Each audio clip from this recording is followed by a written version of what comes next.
पूरे देश में गुरु तेग बहादुर जी का बलिदान दिवस मनाया जा रहा है।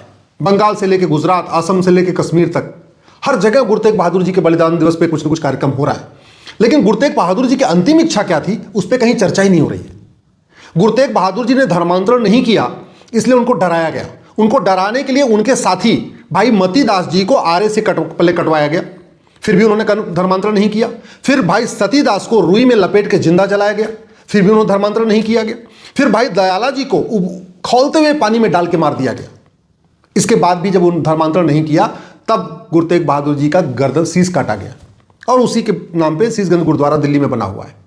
अब पूरे देश में कार्यक्रम हो रहा है, कहीं पे कीर्तन दरबार हो रहा है, कहीं लंगर लगाया जा रहा है, कहीं ब्लड डोनेशन कैंप हो रहा है, कहीं प्रभात फेरी निकल रही है, कहीं शाम की शबद कीर्तन यात्रा निकल रही है। लेकिन गुरु तेग बहादुर जी का सपना क्या था, किस लिए उन्होंने बलिदान किया था, क्या उनका सपना साकार हुआ, क्या उनकी अंतिम इच्छा पूरी हुई, इसके ऊपर कहीं चर्चा नहीं हो रही है। स्कूल में अवकाश कर दिया गया है, कायदे से स्कूल खुला होना चाहिए और दिन भर गुरु तेग बहादुर जी का सपना क्या था, वो कैसे साकार होगा, इस पर चर्चा करनी चाहिए। लेकिन स्कूल बंद कर दिया गया, ऑफिसेज बंद कर दिए गए, डाक टिकट निकाला जा रहा है, नाटक खेला जा रहा है, लाइट एंड साउंड शो हो रहा है, सब कुछ हो रहा है पूरे देश में। नेता अभिनेता लेखक बुद्धिजीवी पत्रकार जाके गुरुद्वारे में मत्था भी टेक रहे हैं।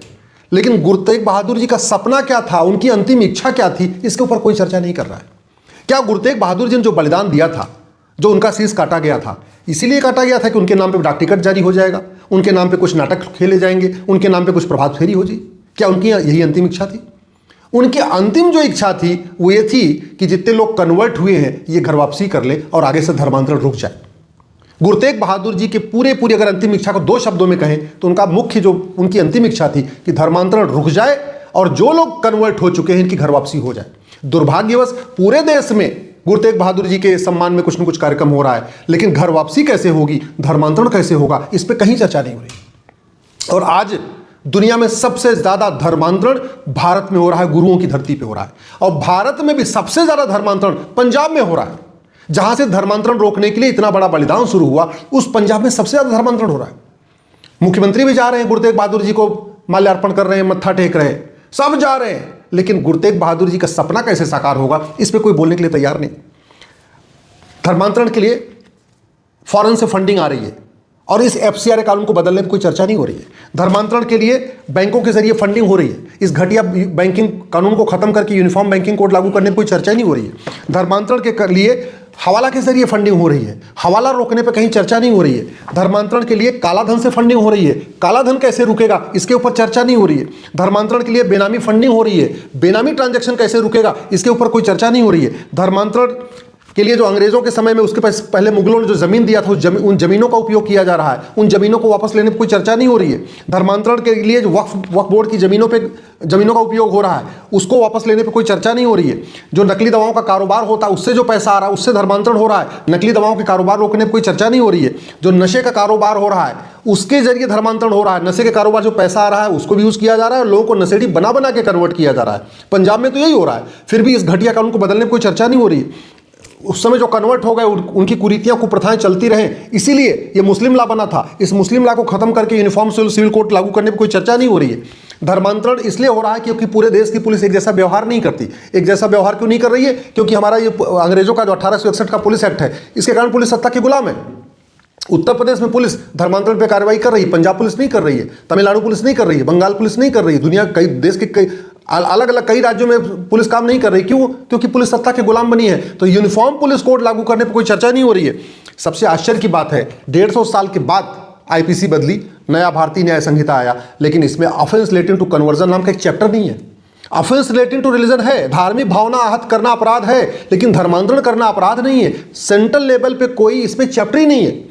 धर्मांतरण पूरे देश में हो रहा है, धर्मांतरण राष्ट्रीय समस्या है, इसके बावजूद बीएनएस में ऑफेंस रिलेटिंग टू कन्वर्जन नाम का एक चैप्टर नहीं है। धर्मांतरण राष्ट्र की सुरक्षा के लिए खतरा है, उससे निपटने के लिए हमारे पास कानून है, नेशनल सिक्योरिटी एक्ट, लेकिन इसमें हमने नेशनल सिक्योरिटी एक्ट में कहीं लिखा ही नहीं है कि धर्मांतरण राष्ट्र की सुरक्षा के लिए खतरा है। धर्मांतरण हमारी एकता अखंडता के लिए खतरा है, उससे निपटने के लिए हमारे पास यूएपीए है, लेकिन इसमें यूएपीए में भी हमने नहीं लिखा हुआ है कि धर्मांतरण एक अनलॉफुल एक्टिविटी है। धर्मांतरण करने वाले सच बोलते नहीं, अब पुलिस उनको पीटती है तो बाद में ह्यूमन राइट का मामला बन जाता है। तरीका यह है कि उनका narco polygraph brain mapping test किया जाए। इसके बावजूद इस हमारे एविडेंस एक्ट में, हमारे पास जो साक्ष्य संहिता है, इसमें narco polygraph brain mapping test करने का कोई सुविधा नहीं है। आज तक किसी धर्मांतरण कराने वाले की नागरिकता खत्म नहीं हुई। क्यों? क्योंकि ये सिटीजनशिप एक्ट महा घटिया है, महा सड़ा हुआ है। आज तक जो मुगलों ने यहाँ पे गलत काम किए, जो हमारे मठ मंदिरों को उन्होंने लूटा तोड़ा, उसको वापस लेने पे कानून बनाने की बजाय उनको वापस न ले सके, इसलिए पेशाब वर्शिप एक्ट बना दिया गया। इस पेशाब वर्शिप एक्ट को बदलने पे कोई चर्चा नहीं हो रही है। जो बाबर, हुमायूं, तुगलक, गजनी, गोरी के मकबरे थे, जो उनके दरगाहें थी, जो उनके और भी इलीगल चीज़ें कंस्ट्रक्शन था, उसको लीगलाइज कर दिया गया एंशिएंट मोनूमेंट एक्ट बना के। इस घटिया कानून को बदलने पर कोई चर्चा नहीं हो रही है। देश का विभाजन मजहब के आधार पे हुआ, लोगों को प्रताड़ित मजहब के आधार पे किया गया था। गुरु तेग बहादुर जी का बलिदान मजहब के आधार पे हुआ था।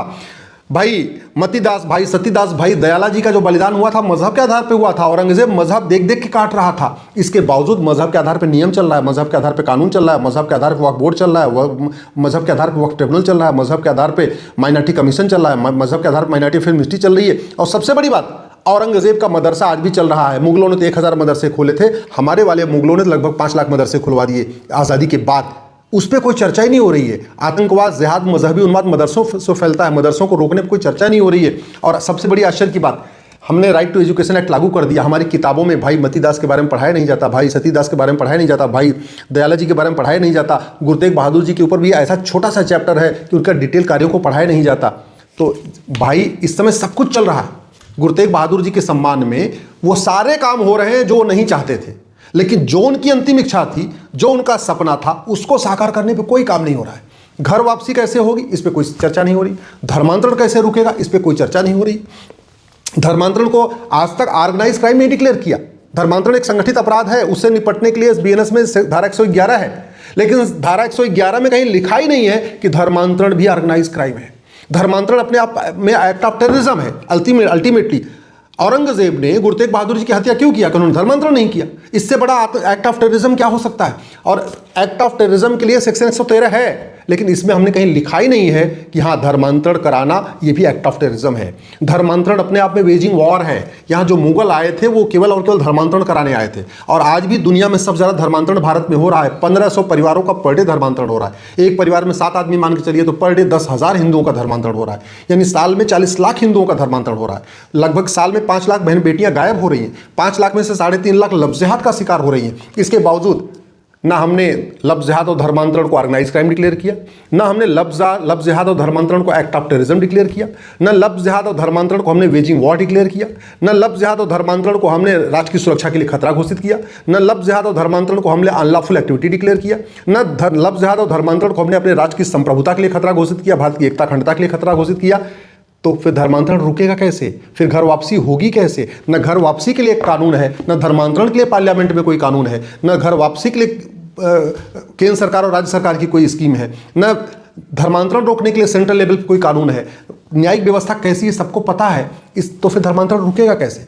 ये जो कुछ हो रहा है, एक बार अपने दिल पे हाथ रख के ईमानदारी से पूछिए कि क्या गुरु तेग बहादुर जी यही चाहते थे कि उनके नाम पे डाक टिकट इशू हो जाए, उनके नाम पे ब्लड डोनेशन कैंप चले, उनके नाम पे प्रभात फेरी हो, उनके नाम पे शाम को शबद कीर्तन दरबार हो? क्या गुरु तेग बहादुर जी यही चाहते थे कि उनका नाटक खेला जाए? क्या लाइट एंड साउंड शो हो? क्या गुरु तेग बहादुर जी का सपना यही था कि केवल उनके नाम पर लंगर चले, केवल उनके नाम पर लोग भीड़ इकट्ठा हो, भाषणबाजी हो?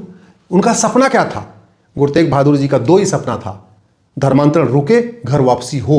दुर्भाग्यवश इसके ऊपर गंभीरता के साथ चर्चा नहीं हो रही है। मैं आपसे हाथ जोड़ के निवेदन कर रहा हूं, मेरी बात से सहमत है तो इस वीडियो को अधिक से अधिक तक भेजिए, अपने पार्षद प्रधान से मिलिए और जाके उनसे कहिए कि भैया ये बताओ गुरु तेग बहादुर जी का सपना कब साकार होगा, धर्मांतरण कब रुकेगा और घर वापसी कब होगी।